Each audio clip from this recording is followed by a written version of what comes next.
अस्सलाम वालेकुम दोस्तों, ये एक पेयर सामने देख के, इस तरह का केक देख के आपको अंदाज़ा हो गया होगा कि आज की वीडियो सबसे स्पेशल है। क्योंकि जब हम स्टार्ट में बजीज रखते हैं या कोई और बर्ड्स रखते हैं तो हमारे पास इस तरह का केज होता है, उसमें एक पेयर होता है और वो ब्रीडिंग नहीं करता। तो आज की वीडियो के पीछे मेरा 5 से 6 साल का बजीज की ब्रीडिंग का एक्सपीरियंस है। तो मैं आपको मुकम्मल तरीका समझाऊंगा कि इस तरह के केज में ब्रीडिंग किस तरह से ली जाती है, यानी कि A to Z आपको इन्फॉर्मेशन मिल जाएगी। और ये मेरी गारंटी है, अगर आप वीडियो को पूरा देखते हैं बिना स्किप किए तो आपके पास बहुत अच्छी ब्रीडिंग होगी। तो आपके टाइम को ज़ाया नहीं करते, शुरू करते हैं आज की वीडियो को। तो फिर सबसे पहला पॉइंट की जो आपके सामने पेयर है, इसकी जो एज है वो ब्रीडिंग के काबिल है, यानी कि मेल और फीमेल दोनों एडल्ट हैं, ये ब्रीडिंग कर सकते हैं। तो सबसे पहले आपने इस तरह का पेयर लेना है जिसकी एज ब्रीडिंग के काबिल हो। अभी मैंने इनको मटकी नहीं लगा के दी, वो भी आपके सामने लगाते हैं कि मटकी किस तरह से लगाई जाती है और इसके अलावा और कौन कौन सी चीज़ें केज में रखनी है। तो नंबर 1 पे हमारा पहला पॉइंट हो गया कि आपके बर्ड्स की एज पूरी होनी चाहिए। और अब दूसरा पॉइंट कि दोनों मेल फीमेल भी कन्फर्म है। ये जो ब्लू कलर का है ये मेल है और साथ में जो क्रीम कलर की है ये फीमेल है। इनको चेक करने का तरीका काफ़ी आसान है। आप इनकी नाक देखें तो ये जो मेल है इसकी नाक ब्लू कलर की है, जबकि फीमेल की नाक हल्की सी ब्राउन है। तो आप इससे अंदाज़ा लगा सकते हैं कि मेल कौन सा है और फीमेल कौन सी है। तो ब्लू नाक वाला हमेशा मेल होता है और वाइट या ब्राउन नोज़ वाली हमेशा फीमेल होती है। तो यहाँ पर 2 पॉइंट क्लियर हो गए कि पहले हमारे बर्ड्स का मेल फीमेल कन्फर्म हो और उनकी एज ब्रीडिंग के काबिल हो। इसके बाद अगर हम इस केज के साइज़ की बात करें तो ये केज आपके सामने, आपके पास भी तकरीबन इसी तरह का केज होगा। इसका साइज 1.5 बाय 1.5 है, यानी कि 1.5 बाय 1.5 फीट का ये केज है और ये बजीज की ब्रीडिंग के लिए बहुत ही अच्छा है। बजीज में काफ़ी आसानी से ब्रीडिंग कर लेते हैं। इसके बाद इसमें मटकी भी लगाएंगे तो वो भी आपको मैं दिखाता हूँ। लेकिन उससे पहले जो हमारा तीसरा सबसे इंपॉर्टेंट पॉइंट है वो है इनकी फूड के मुतालिक। तो आप ये सामने देख सकते हैं कि ये इनका सीड मिक्स पड़ा हुआ है। इसमें मैंने ज़्यादा कुछ नहीं डाला। इसके अंदर एक बाजरा है, थोड़ी सी बारीक कंगनी है, थोड़ी सी मोटी कंगनी, और इसके अलावा इसके अंदर सनफ्लावर सीड और कुरतुम के बीज हैं। ये बजीज के लिए एक नॉर्मल सा काफ़ी अच्छा सीड मिक्स है, तो ये इनके लिए काफ़ी है। और अगर आप चाहें तो इसके अंदर कनेरी सीड्स भी डाल सकते हो, जो भी चीज़ आपको अवेलेबल हो। लेकिन मैं इनको यही इस्तेमाल करवाता हूँ और मेरे पास ब्रीडिंग हो रही है। और यहाँ पर एक चीज़ बताना चाहूँगा कि ये जो पेयर मैं लाया हूँ ये मेरे सेटअप का पेयर नहीं है। मैं इसको मार्केट से लेके आऊँ ताकि आपको अच्छी तरह गाइड कर पाऊँ कि जो बर्ड्स हम मार्केट से लाते हैं उनसे ब्रीडिंग किस तरह से लेनी है। तो यहाँ पे आपको मैंने इनका सीड मिक्स बता दिया। इसके अलावा मैं इनको सॉफ्ट फूड डेली की बुनियाद पे यूज़ करवाता हूँ। ये आपके सामने सॉफ्ट फूड का बर्तन पड़ा हुआ है, तो इनको आप उबले हुए चावल दे सकते हैं जो कि इनके लिए काफ़ी अच्छे हैं। इसके अलावा उबली हुई गंदम, उबले हुए काले चने, इनके मुतालिक मैं ऑलरेडी वीडियोस बना चुका हूँ, तभी मैं आपको डिटेल में नहीं बता रहा। तो जो भी सॉफ्ट फूड आपको अवेलेबल हो उनको आप लाजमी इस्तेमाल करवाया करें, तो इंशाल्लाह आपके पास बहुत अच्छी ब्रीडिंग होगी।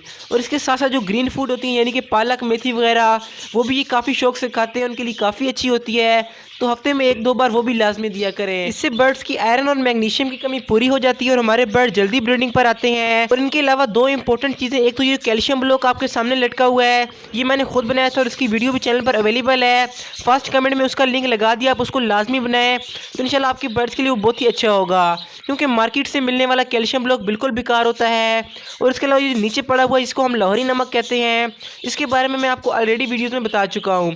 तो ये दोनों चीज़ें केज में आप रख सकते हैं, आपके बर्ड्स के लिए बहुत ही अच्छी हैं। और एक और चीज़ होती है जिसको हम समुद्री जाग कहते हैं, उसका भी एक छोटा सा टुकड़ा अगर आप रखना चाहें तो रख सकते हैं। जो आगे आपको मैं 2 मेडिसिन बताऊंगा वो उसकी कमी को पूरा कर देती हैं। ये हैं 2 मल्टीविटामिन और कैल्शियम हमारे बर्ड्स के लिए, एक का नाम है वाइडालिन और एक का नाम है कैल्शियम पी। इन दोनों का आपने कोर्स अपने बर्ड्स को वीक में 1-1 बार कराते रहना है, यानी कि दोनों मेडिसिन को हफ्ते में 1-1 बार देना है। देने का तरीका काफ़ी सिंपल, आपने 1 लीटर पानी में 1 चम्मच इसका डाल के अच्छी तरह मिक्स करके वो पानी अपने बर्ड्स को प्रोवाइड करना है। तो इंशाल्लाह आपके बर्ड्स की मल्टीविटामिन और कैल्शियम की कमी पूरी हो जाएगी और आपके बर्ड बहुत जल्दी ब्रीडिंग पर आएंगे। इन 2 मेडिसिन को मैं खुद भी इस्तेमाल करता हूँ और मुझे काफ़ी अच्छा रिजल्ट मिलता है। तो इन सब चीज़ों के बाद सबसे इंपॉर्टेंट चीज़ बर्ड्स की मटकी। तो ये इनकी मटकी आपके सामने, इसका आप साइज़ देख सकते हैं। इसकी बेस तकरीबन 8 से 10 इंचज़ की है और इसका जो होल है वही बजीज के लिए काफ़ी बेस्ट है। तो इससे मिलती जुलती मटकी अपने बर्ड्स को आप लगा के दे सकते हैं। और इसको मैंने तार से बांध दिया है। अभी इसको मैं केज में लटका देता हूँ और फिर आपको दिखाता हूँ कि ये कैसा होगा। तो ये आप देख सकते हैं कि मैंने इसको केज में लटका दिया और ये बिल्कुल टाइट है, ये हिल नहीं रही।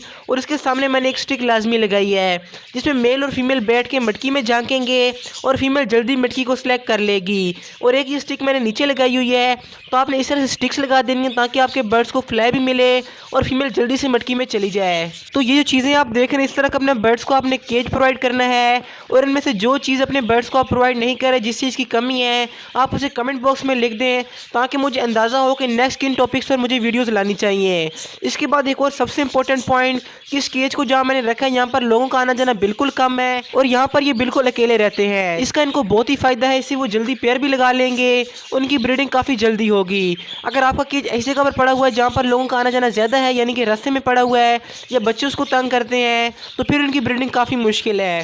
तो जिस तरह से मैंने इनको सेपरेट जगह पर रखा हुआ है, आप भी अपने बर्ड्स को सेपरेट जगह पर रखें और जिस साइड से लोगों का आना जाना ज़्यादा होता है आप उस साइड पे एक बारीक सा कपड़ा लगा दें ताकि आपके बर्ड्स किसी चीज़ से ना डरें और इनकी ब्रीडिंग काफ़ी जल्दी हो। और जो चूहा बिल्ली वगैरह होते हैं वो भी आपके बर्ड्स को बिल्कुल डिस्टर्ब ना करते हो। और अगर आपका केज ऐसे जगह पर पड़ा हुआ है जहाँ पर लोगों का गुजरना ज़्यादा होता है तो आप एक साइड पर कोई बारीक सा कपड़ा लगा दें ताकि आपके बर्ड्स लोगों से ना डरें। अगर आप कैसा करेंगे तो आपके पास काफ़ी जल्दी ब्रीडिंग होगी, क्योंकि जब मैंने स्टार्ट में बजीज रखे थे तो मेरे यहाँ ब्रीडिंग नहीं होती थी तो मुझे काफ़ी परेशानी होती थी। तो उस टाइम मुझे इतना नॉलेज नहीं था, ये काफ़ी अरसा पुरानी बात है। तो अभी माशाल्लाह काफ़ी नॉलेज और 5-6 साल का एक्सपीरियंस है, तभी आपको मैं टिप्स दे रहा हूँ।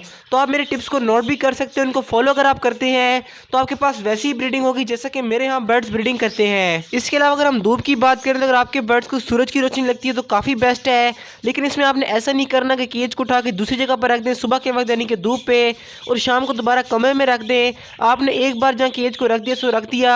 अगर आप केज की जगह को चेंज करेंगे तो आपके बर्ड डिस्टर्ब हो जाएंगे और ब्रीडिंग इम्पॉसिबल है। अक्सर दोस्तों के यहाँ से बर्ड्स ब्रीड कर देते हैं जो कि जगह को चेंज करते हैं, लेकिन आगे काफ़ी सारे मसले आते हैं, या तो फीमेल अंडे गिरा देती है या बच्चों को फीडिंग नहीं करवाती। तो आपने जहाँ पर एक बार केज को रख देना वहाँ से केज को नहीं हिलाना। इसके अलावा आपने टेम्परेचर और ह्यूमिडिटी का भी ख्याल रखना, यानी कि नेचुरल एनवायरनमेंट बर्ड्स को प्रोवाइड करना है। इसके लिए आपने टेम्परेचर 23 से लेकर 25 के दरमियान रखना है और ह्यूमिडिटी लेवल भी तकरीबन 50 से 70 के दरमियान होना चाहिए। अगर ये चीज़ें अपने बर्ड्स को आप प्रोवाइड करेंगे तो आपके बर्ड्स को बिल्कुल नेचुरल फील होगा और वो काफ़ी अच्छी ब्रीडिंग करेंगे। इसके अलावा जहाँ पे आपने केज रखा है वहाँ पे वेंटिलेशन लाजमी हो। अगर वेंटिलेशन नहीं होगी तो आपके बर्ड्स के अंडे ख़राब हो सकते हैं, और अगर आपके सेटअप में प्रॉपर वेंटिलेशन होगी तो आपके बर्ड्स के बच्चों की ग्रोथ भी काफ़ी जल्दी होगी और आपके बर्ड्स काफ़ी फ्रेश रहेंगे। और आपको अंदाज़ा होगा कि जो बर्ड्स फ्रेश होते हैं वो काफ़ी जल्दी ब्रीडिंग पर आते हैं और ज़्यादा अंडे और ज़्यादा बच्चे देते हैं। और अगर हम इनके दाने और पानी के बर्तन की बात करें तो आपने रोज़ाना पानी चेंज करना है और पानी के बर्तन को आप रोज़ाना धो लिया करें, जबकि जो सीड मिक्स वाला बर्तन है आप इसको हफ्ते में एक बार लाजमी धोया करें। और आपने सॉफ्ट फूड के लिए लहदा बर्तन रखना है ताकि सॉफ्ट फूड सीड मिक्स के अंदर शामिल ना हो। और जैसा कि मैंने आपको स्टार्ट में कहा था, अपने बर्ड्स को आपने रोज़ाना कोई ना कोई नरम ग़िज़ा लाजमी देनी है ताकि आपके बर्ड्स की प्रोटीन की और मिनरल्स की कमी पूरी हो, तभी आपके बर्ड्स ब्रीडिंग करेंगे। तो ये थी सिंगल केज ब्रीडिंग के मुतालिक A to Z इन्फॉर्मेशन। और अगर आपके जहन में कोई क्वेश्चन हो तो आप कमेंट बॉक्स में लिखते, मैं इंशाल्लाह आपको ज़रूर रिप्लाई देने की कोशिश करूँगा। इसके अलावा अपने बर्ड्स को अगर आप ब्रीडिंग फार्मूला इस्तेमाल करवाना चाहते हैं जो आपके बर्ड्स को बहुत जल्दी ब्रीडिंग पर लाएगा तो आप लेफ्ट वाली वीडियो क्लिक करके देख लें। बाकी राइट वाली साइड पे मैंने बजिस के मुतालिक तमाम वीडियोस को कंबाइन करके लगा दिया है, तो आप इसको क्लिक करके इन वीडियोस को देख सकते हैं। बाकी मिलते हैं अगली वीडियो में, तब तक अल्लाह हाफ़िज़, फ़ी अमानिल्लाह। और हाँ, कमेंट ज़रूर करें कि आपको आज की वीडियो कैसी लगी और नेक्स्ट वीडियो किस टॉपिक पर होनी चाहिए।